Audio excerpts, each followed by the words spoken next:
Ladies and gentlemen, seekers of truth, welcome to this extraordinary gathering. Today, I ask you to put aside all that you think you know, for we shall descend into the darkest chasm of the human imagination, only to discover a glimmer, a storm of redemption hidden where we least expect it. This sermon is not merely about evil or darkness. It is about the paradox of love, the kind of love that springs from the heart of the fallen. Today, I give you the love of Satan. Now, before your conscience recoils, understand, this is not a glorification of evil. It is a reflection on the possibility that even the darkest being might be touched by the light of something greater, something no dominion or principality can resist. In the stories passed down through the sacred texts and mythologies, Satan is no mere villain. He is a being of immense power, once the bearer of light. Lucifer, the morning star, the brightest among the angels, cast down not for weakness, but for pride, rebellion, defiance. We picture Satan as the roaring lion, the tempter in the desert, the whisperer in the garden. He manipulates, he corrupts, and he conquers.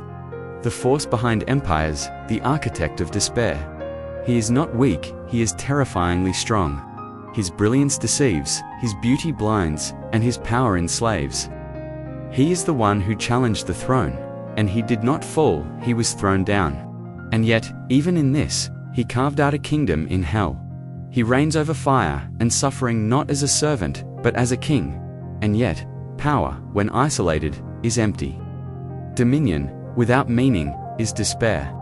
For all his might, Satan is alone. Imagine for a moment the throne of hell, majestic, monstrous, and upon it sits the Lord of Flame, ruling over billions of souls. But listen closely, there is no laughter there, no warmth, only silence and screams, and the endless ticking of regret. Satan, in all his splendor, is alone with his thoughts. His fallen brethren bow to him, but they do not love him. The condemned tremble before him, but they do not reach for him. In all the cosmos, there is no heart that truly knows him. But what if one did? The stranger who saw through the flames. One day, it is told, a stranger appeared in the lowest pit of hell, not a prisoner, not a demon, but a soul that glowed with something different. She was not afraid, she did not flinch. She looked into the eyes of the adversary and did not see damnation. She saw loneliness. Satan demanded to know why she had come. Her answer was simple: because even you were once loved, even you were once light. He laughed a cruel echoing sound, but behind the laugh was a tremor, a crack. She returned day after day, untouched by torment, unafraid of his rage. She listened, she asked, she remembered, and something stirred. The war within. For the first time in eons, the king of hell felt something foreign: vulnerability. Her presence reminded him of what he had lost, not just heaven, not just God, but himself. In the chambers of his broken soul, love awoke like a tremor before an earthquake. He resisted, he tried to destroy her, but she remained, and then he wept. Not because he had been defeated, but because he had been seen. Truly, deeply seen. It was not lust, it was not conquest. It was love, a love that he could neither command nor comprehend.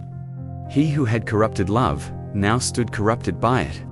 Redemption is a dormant in hell. Ladies and gentlemen, can the devil be redeemed? We do not know. The scriptures speak of eternal damnation, of the great abyss, of judgment. But this story, this sermon, is not about doctrine. It is about possibility. About what might happen if love is powerful enough to shake even the foundations of hell. What if the darkest soul could be transformed, not through punishment, but through understanding? Through a connection so real, it shatters the lies he told himself for millennia. What if, in loving another, Satan found a trace of the light he once bore? Friends, this is not just a story about Satan, it is a story about us.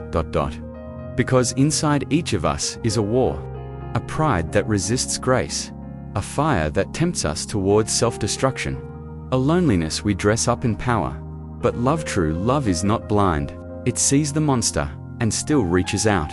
It hears the scream, and still listens.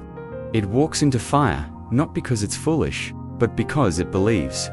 If even Satan could begin to feel again, then what about us?